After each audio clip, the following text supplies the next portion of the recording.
Hello, today is Monday, April 20th, 2020.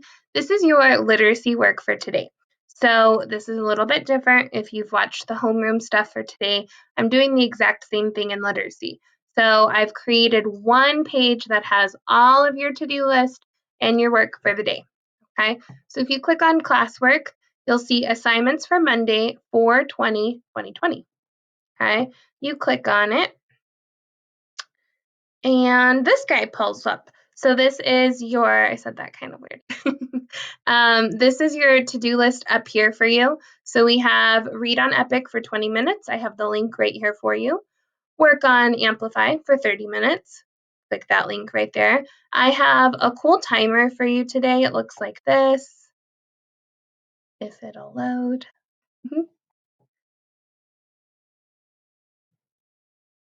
Okay, I could say I'm doing Amplify for 30 minutes, start, and it kind of looks like our old classroom timer.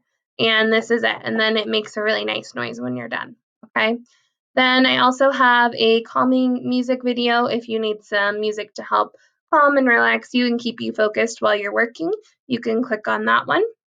And then for our lesson today, I have all of our work here. I have our learning target. Our YouTube video will go right here, so hopefully you've clicked on that and found that. Then I have our reading for today.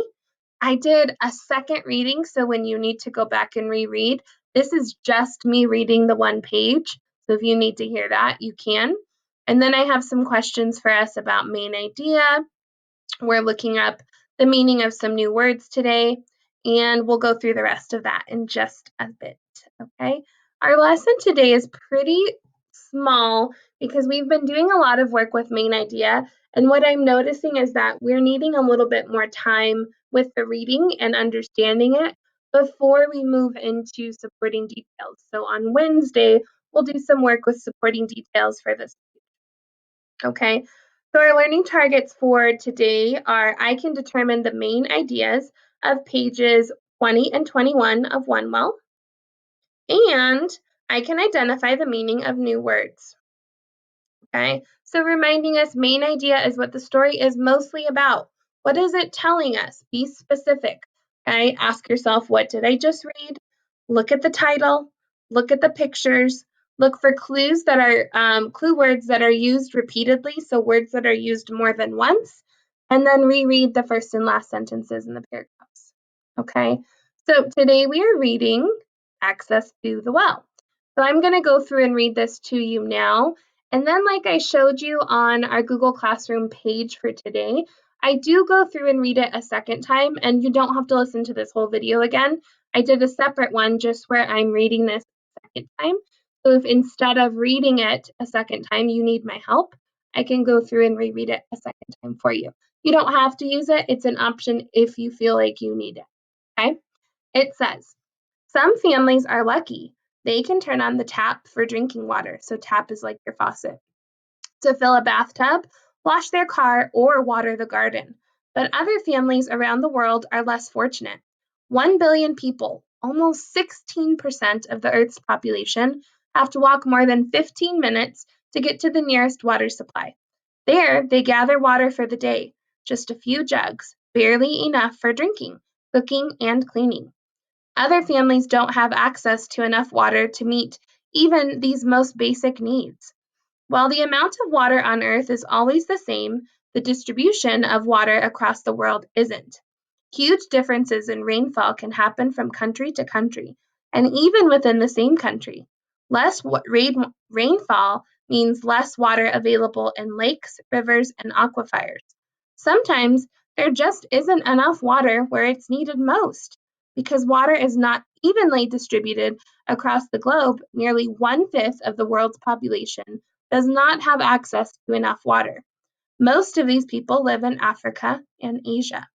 Then down here on the bottom, a bucket of water weighs about 10 kilograms, 22 pounds. Imagine if you had to carry a bucket or two from a well to your house every day. Okay, so now we're going to go back to this. I have our learning target. Your job is to reread Access to the Well. Okay, I have the picture here. I think it's big enough and clear enough for you to see. I know that was an issue last week, so I tried to do something new to fix that for you. Then, like I was telling you, this is a totally different link. This is me just reading that page. So if you feel like that would be helpful, go ahead and click that. If you feel like, no, I can read it on my own, then I would rather you do that. Okay.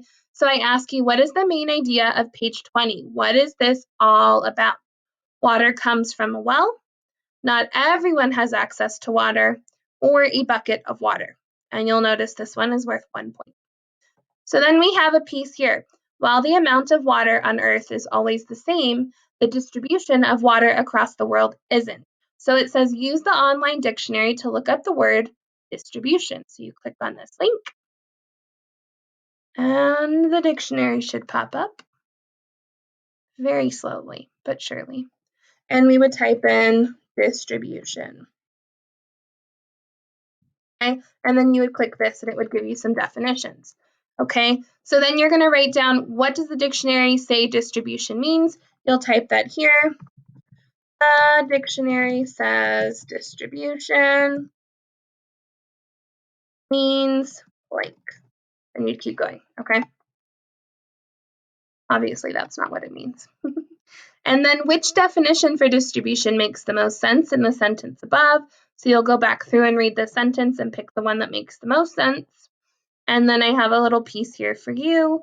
And then it says, we know that good readers go through and read things many times. So it says, use this to find the answer to the next question. So that means we need to go back through and reread. Our question says, what percent of Earth's population have to walk more than 15 minutes to get to the nearest water supply? Be sure to spell the second word correctly. If you spell it incorrectly, then you'll lose a point. Okay, you're just copying down information. So we should not be misspelling words. Then we have, how would you feel if you had to walk 15 minutes or more each day just to get water? And then I have your sentence starter. I would feel blank. And then our last piece is reflect on today's targets. I feel like I'm able to find the main idea and the meaning of new words. You feel that, then you click on that. I feel like I'm good at one, but need to work on the other. Or, I need some help, Miss Valdivia. And you'll notice this does not have a point. This is just a check-in for me to see where you're at. Since I'm not with you every day, I need to know what you're struggling with and what you need help on, so I can do my job. Okay, that's it for today. Again, your work is up here, all the links and things you need to do. And then our lesson is here. I will have this YouTube video link right here. I'm sure you found it. That's how you're listening to me. I hope you have a great day. My office hours are from 2 to 3 today, so if you need my help, come by and see me. Bye.